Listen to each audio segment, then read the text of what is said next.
So the other day I was scrolling through Facebook and I came across a post by Jeremy Mann, who is a great artist in the San Francisco Bay Area, and I followed him for a while and I love his work.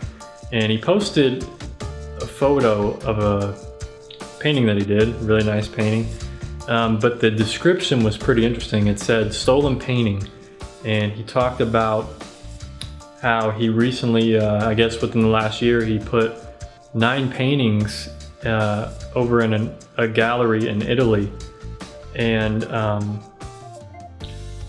these 9 paintings sold a few months ago, and he just found out about it, I guess, from what I read in the post anyway, is that he just recently found out about them and he hasn't gotten paid for them, and the gallery is refusing to pay him for these paintings. And it's kind of an interesting story. It's one that you don't really hear about too often. Maybe you do. I don't, at least not from artists that I follow. I don't really hear about that normally happening.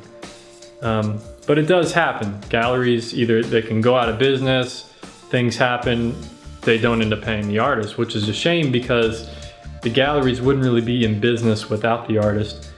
And you know, I was thinking about, I was reading, trying to remember where I read it or who I read it from, but I think it was like an older book from years and years ago. And it was basically talking about how galleries used to operate. Maybe it was an online post somewhere, but it was basically talking about how the galleries used to actually really promote the artist and really would sell their work for them, sell the artist's work for them. I mean, that's kind of the whole purpose of a gallery, is to, artists bring their work to the gallery does all the marketing, works on getting the painting sold. And nowadays, maybe some galleries still do that or are able to do that, but at least locally around me and other galleries that I follow online and their social media, I noticed that like it's not even focused on marketing or you know, they're it's more of the artists are promoting the gallery so that people can go see their work. It's really backwards, I think. I mean, of course it's okay for the artists to promote the gallery and their work and stuff, but that shouldn't be the main, you know, that should only be a small portion of it, at least from my perspective. And this whole video is just to kind of, you know, my opinion, my thoughts on how I see things. And this situation really made me think about a lot of different things, which I'm going to tie into in just a second. But from my standpoint, selling your art in galleries alone, you know, I think the art world is changing, and I think it's been changing over the years, ever since YouTube, social media, all this stuff in the last 7 years, basically. You know, on YouTube, there wasn't much art stuff around 2010, 2009, 2010, at least from what I noticed. There wasn't many acrylic artists or things, because I was an acrylic artist at the time, and I just noticed there wasn't a lot of acrylic artists, so I started making a ton of YouTube videos, you know, explaining things, and within the last few years, it's just exploded on YouTube. You know, tons of art videos out there now, painting videos, drawing videos, all kinds of things. And so anyway, the point is, like, the art world is definitely changing, and things are going to have to change in the future for artists to survive and actually make a living instead of starving as most of the world thinks artists do, which isn't actually the case. And I've seen this, you know, I don't just follow artists, I follow artists in the general term. I follow artists, music artists, independent hip hop and kind of rap artists, you know, that talk more about just gangsters and violence and all that. They actually talk about real issues nowadays. You know, there's one artist that I follow called, his name's Hopsin, and he started out making his own music, his own albums and stuff, making his own albums, doing the graphic design for the albums, everything. Or he would find a friend that he knew. He would do everything in his basement of his mom's house. He was living with his mom, help her paying the rent, and he was making songs in his basement, you know, wasn't making a big living from it. And then one of his videos on YouTube just went viral one day. He would make his own music videos, direct his own videos. One of his videos went viral, boom, overnight. You know, he has a huge following. So he just took that following and created a whole career. Now he has his own house, just bought his own house. Goes on tour every year. He's coming out with a new album. He's making over $2 million per year. I mean, it's unheard of from a music artist. I mean, of course, he's kind of like one of those artists that it's very rare for something to happen like that, but it does happen if you put hard work and you use these social media tools and provide an outlet for your emotions and things like that. Stuff can happen. So that's just one example of, like, there's a ton of different other independent record labels and artists coming up, and you know, he gives interviews now and stuff, and people ask him, well, this record label kind of wants to sign you. What do you think about that? And he goes, well, you know, I'm friends with that label. I know them. They're good people, but I don't need a label. What do I need a label for? You know, I have a very good living. I made over $2 million every year. I have a house. I don't need a record label to do anything for me. So I've been just, you know, looking at art from all angles.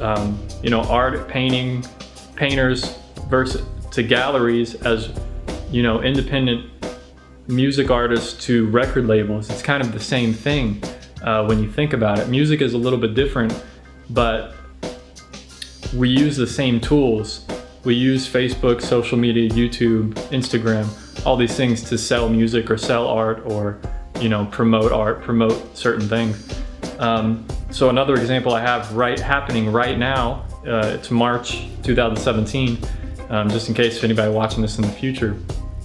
But what's happening right now is a metal band that I follow and I've been following for years. I really love their music, called Wintersun. They're a Finnish metal band from Finland, obviously.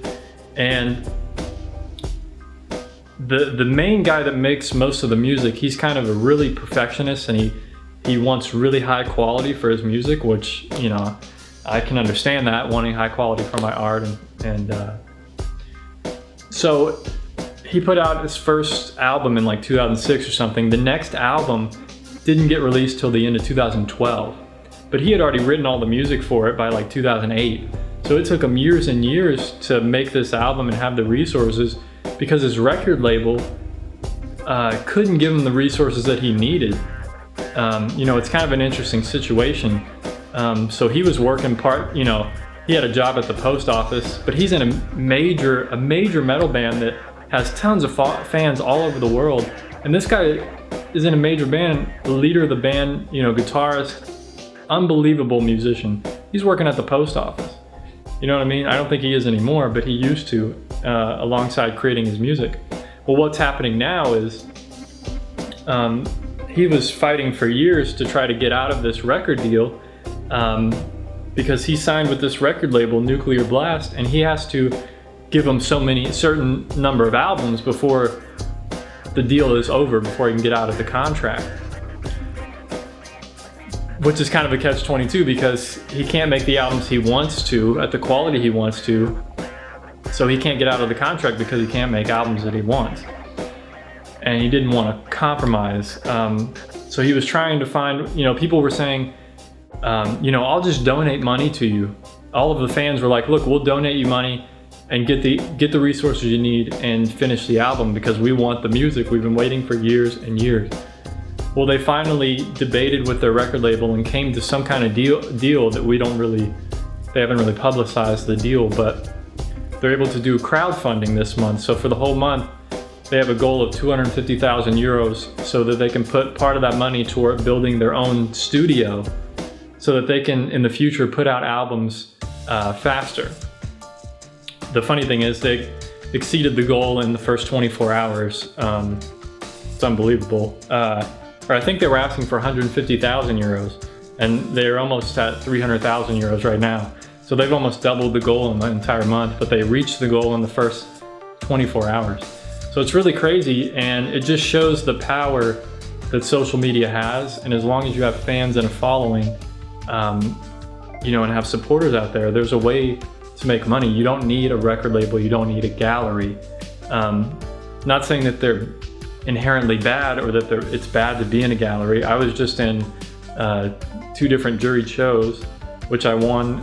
In one of the shows I won an award of excellence, which was pretty cool. My first juried show, I got an award. But you know, you can't put all your eggs in one basket anymore, I don't think, as an artist. You can't just focus, you know, back in the day when we didn't have, you know, I'm talking early 1900s, even way before that. But kind of the art that I'm into is early 1900s. And they didn't have social media. They didn't have, you know, they had to put up a poster, you know, a flyer somewhere, and the whole town would hear about it, and they'd have to go to a gallery showing, something like that. You know, send letters to people. It's way different nowadays. And back then they relied more on the gallery. And for the gallery to make money and stay in business, they had to sell these paintings for the artist. Well, nowadays, you know, galleries pop up everywhere, and then they end up closing down a few months later. You know, they're not being run.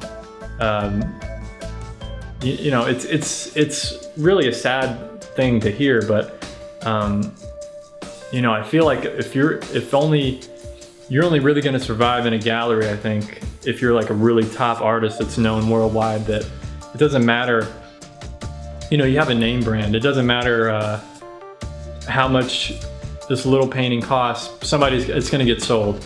You know, one artist that comes to mind is Jeremy Mann, who right now he has a solo show down in LA right now, going on for this month only, and it's his first solo show in like 10 years. And I'm pretty sure, you know, I don't know this for sure, but I guarantee all the paintings in there sold. You know, a small painting like this, you know, $15,000 or something sold, doesn't matter. So, you know, artists like me who go into a gallery and nobody knows about it, nobody knows who I am, they don't know my work, nothing's gonna get sold. So I have to use social media, I have to use these tools to gain recognition. And going back to the Jeremy Mann situation, you know, he has a huge following on social media. I don't think he needs these galleries, but I think, you know, it gets him out there in different locations. You know, he travels the world sometimes. He went to Europe, and that's how he got into this European gallery, I'm sure. You know, he was trying to reach people in Europe without having to ship his paintings across the world and, you know, go through that whole hassle. But, you know, unfortunately, I don't know what kind of contract or deal was written up between him and the gallery, but hopefully he has the resources to kind of legally go after them. I know the gallery right now on social media, if you find the post on Facebook, he actually tagged the gallery in the post, and they're out of business. There's no way. There's so many people that went and gave them 1-star reviews, and on every Instagram post they're saying, you know, oh, why don't you pay your artist, blah, blah, blah. You know, they're just, in the social media realm, that gallery is done for, because I guess they didn't realize how big of a following Jeremy Mann has, and that's the power of social media. You know, you have a huge following, and something like that happens, and your supporters are gonna back you up on it, and it's amazing. So yeah, it's just kind of my thoughts, kind of a little rant video here, but what are your thoughts on this? Post down below, I wanna hear your thoughts. Are galleries really necessary? I mean, they may not be necessary, but they may be. I still think it's a good tool to have, but to not necessarily throw all your eggs in that basket thinking that, you know, oh, I'll just do jury shows and gallery showings, and eventually I'll gain this recognition in the art world and start making money that way. And you know, in the future, I might do more videos about making money as an artist. You know, I haven't made a ton of money from my paintings, but I've made money elsewhere, and I think that's the important key here, is how do you make money as an artist? Any way that you can, in any way. You know, you shouldn't work for money, you should work for satisfaction. So I'm gonna leave you on that point, and just something for you to think about. And yeah, leave your comments down below. Let me know what you think. about this interesting situation, a gallery not paying an artist even though the painting sold. Very, very interesting, and you know, just try to look at it from all angles. The music label, you know, there's a lot of independent music artists out there. There's a site called bandcamp.com where you can directly support the artists by buying their music through that venue. One thing I didn't touch on real quickly is that, you know, this band Wintersun, they didn't have, he had to work at the post office because all the money that they were making as a band from touring and all this stuff goes right to the record label, and the band just gets like, you know, 20% or however much, you know, I don't really know the percentages, but a small portion of what they actually made. And I think they realized now that, you know, we don't need a record label. We have enough fans. If we just, we have enough following, and obviously, you know, over 5,000 people spent 50 euros so that they could have 300,000 euros. You know, they can make a living from this. They don't need a record label, so to speak. So anyway, thanks for watching. Stay tuned for the next video. Peace.